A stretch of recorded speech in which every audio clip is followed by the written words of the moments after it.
আমার স্বামীর বয়স অল্প, বাচ্চা নিতে চায় না। আমি কি তাকে না জানিয়ে পিল অফ রেখে বাচ্চা নেওয়ার চেষ্টা করতে পারবো? ইনায়া ইফরা এই আইডি থেকে আপনি লিখেছেন, আমাদের বিয়ের বয়স মাত্র 1 বছর। আমার স্বামীর বয়স অল্প, তাই সে এখন বাচ্চা নিতে চায় না, কিন্তু আমার বাচ্চার অনেক শখ। আমি কি তাকে না জানিয়ে পিল অফ রেখে বাচ্চা নেওয়ার চেষ্টা করতে পারবো? বোন ইনায়া ইফরা, আপনার প্রশ্নের উত্তর হলো, আপনার স্বামী তিনি আপনাকে সন্তান গ্রহণ থেকে কোনো যৌক্তিক কারণ ছাড়া নিবৃত্ত রাখতে পারেন না।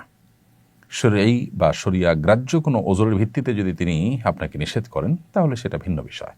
এর বাইরে তিনি এখন ভয় পাচ্ছেন, অথবা সন্তান কি খাবে সেই চিন্তা করছেন, অথবা মানুষ কি বলবে সেসব ভাবছেন, এসব কারণে তিনি আপনাকে যদি সন্তান নিতে নিষেধ করেন, তাহলে সেটা তার জন্য অন্যায় কাজ। ঠিক একইভাবে কোনো নারী যদি তার স্বামীকে সন্তান নিতে না দেন, বাধা দেন, তাহলে সেটা তার পক্ষ থেকে অন্যায় কাজ। মূলত আল্লাহ রাব্বুল আলামিন বৈবাহিক এই সম্পর্ক স্থাপন করবার নির্দেশ করেছেন মানব ধারা পৃথিবীতে যেন টিকে থাকে সেজন্য।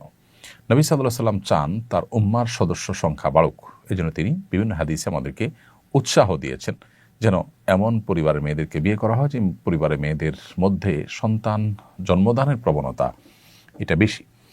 তো সেই জন্য সন্তান জন্ম দেওয়া এটা স্বামী স্ত্রী উভয়ের অধিকার, কমন অধিকার, এবং এই অধিকার থেকে স্বামী তার স্ত্রীকে বা স্ত্রী তার স্বামীকে কেউ কাউকে বঞ্চিত রাখতে পারেন না। সেই জায়গা থেকে আপনি যদি পিল অফ রেখে বাচ্চা নেন, তো সেটা আপনার জন্য জায়েজ আছে।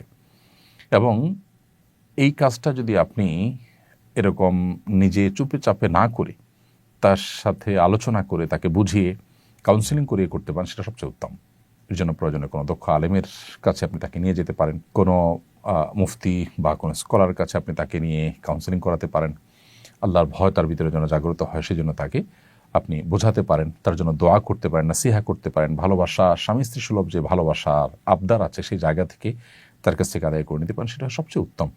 কিন্তু সেটা যদি কোনো কারণে করা না যায়, তাহলে আপনি এটা করলে আপনার জন্য সেটি নাজায়েজ নয়। অনেক বোনরাই কিন্তু এরা জানতে চান যে তিনি স্বামীর বাধার মুখে পড়ে পিল খাচ্ছেন, কিন্তু তিনি সন্তান নিতে চান।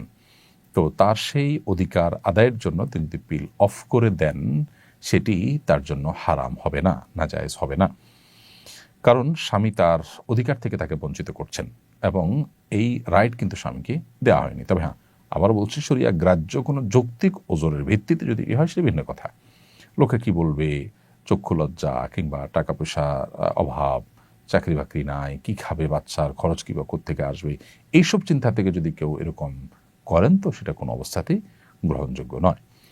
এ বিষয়ে ফতোয়ার বিশ্ববিখ্যাত ওয়েবসাইট ইসলাম কিউ.এ, এটাতে শেখ মোহাম্মদ সালেহ আল মুনাজ্জিদ হাফিজাহুল্লাহর তত্ত্বাবধানে পরিচালিত ওয়েবসাইটে এই ফতোয়া স্পষ্টভাবে উল্লেখ আছে, এবং সেখানেও উলামায়ে কেরাম, মুফতিগণ এই মত ব্যক্ত করেছেন যে স্বামী কিংবা স্ত্রী কোনো একজন যদি অপরজনকে সন্তান গ্রহণের অধিকার থেকে বঞ্চিত করেন, তাহলে সেক্ষেত্রে তিনি তার সঙ্গীর অনুমতি ছাড়াও সন্তান গ্রহণ করবার ইখতিয়ার তার রয়েছে, শরিয়া তাকে সে অধিকার দিয়েছে।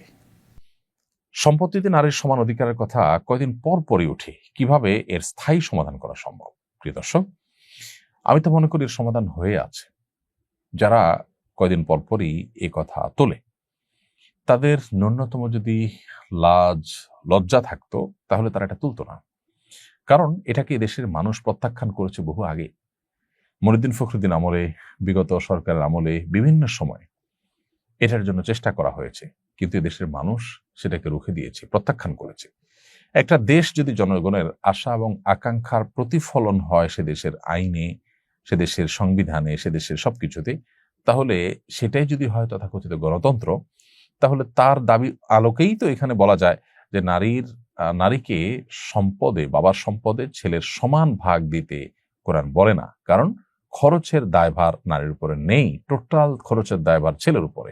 বিধায় মেয়েকে এখানে যে অর্ধেক দিতে বলা হয়, সেটাই তার জন্য আসলে অনেক, কারণ খরচের বেলায় সে শূন্য।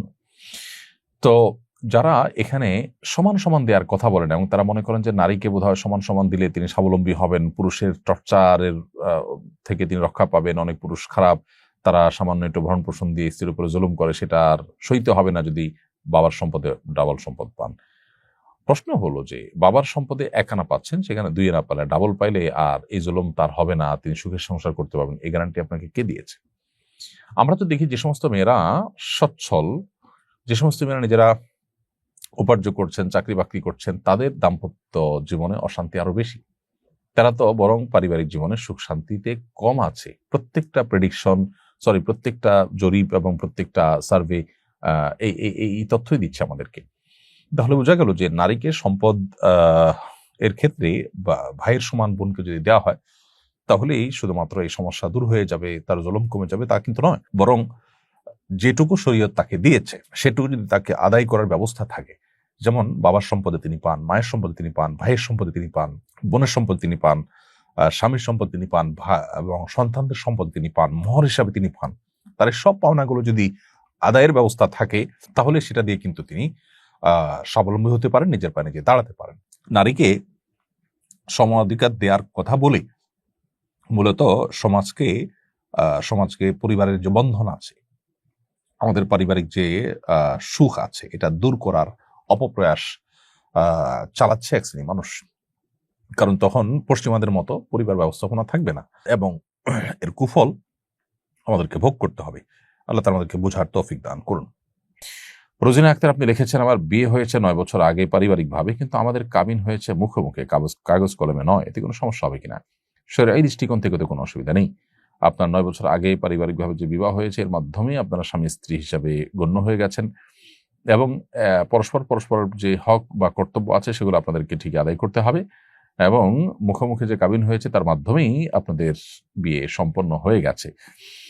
এখন নতুন করে আপনাদের আর শরীর দৃষ্টিকোণ থেকে কিছু করতে হবে না। তবে আপনার কাবিননামা যদি পূরণ করা না হয়, লিখিত যদি না হয়, তাহলে সেক্ষেত্রে প্রচলিত আইনের লঙ্ঘন হওয়ার কারণে আপনি বিপাকে পড়তে পারেন, সেটা ভিন্ন বিষয়। জান্নাত চৌধুরী আইডি থেকে আপনি লিখেছেন, চাচা শ্বশুরের সঙ্গে কি পর্দা করা যাবে? উত্তর হলো, পর্দা করা যাবে নয়, বরং পর্দা করতে হবে। চাচা শ্বশুরের সাথে পর্দা করতে হবে। চাচা শ্বশুরের সাথে আপনি দেখা দিতে পারেন না। একজন নারী হিসাবে আপনার স্বামীর চাচা তিনি আপনার গায়ের মাহরাম, যার কারণে তার সাথে আপনি পর্দা মেনটেন করে চলতে হবে।